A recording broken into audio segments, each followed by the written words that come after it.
Let's continue the talk around the extra payment myth most homeowners believe. Every month, thousands of homeowners go above and beyond. They squeeze a few extra $100 into their mortgage payment religiously. Why? Because we've been taught that just a little extra each month will cut years off our loan and save a ton in interest. And technically, that's true. But here's the questions no one ever stops to ask. Where do those extra payments actually go? Are they working for you or just sitting in the bank's pocket a little early?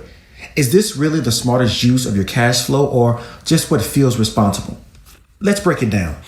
When you send extra payments on a traditional 30-year mortgage, unless you specifically instruct the lender otherwise, your money is typically applied to the back end of the amortization schedule.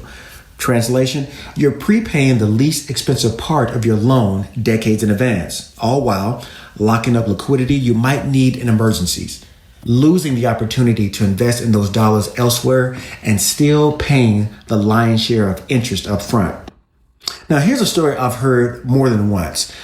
We've been making extra payments for 6 years. We thought we were crushing it until life hit hard.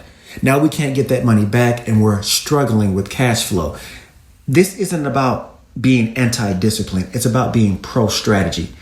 What if instead of sending extra payments blindly, you use a custom payoff plan that gives you speed and flexibility? What if your dollars were working harder, not just sitting in someone else's ledger? What if you could still pay off early, but in a way that supports your whole financial life, not just your house? I work with clients every week who've done all the right things and still feel stuck. It's not their fault.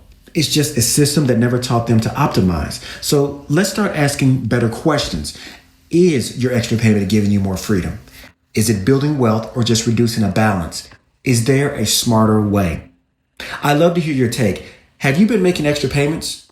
Do you feel like it's helping, or are you starting to wonder if there's a better way? Let's talk in the comments. Let's move from effort to strategy. Let's take your mortgage from obligation to opportunity.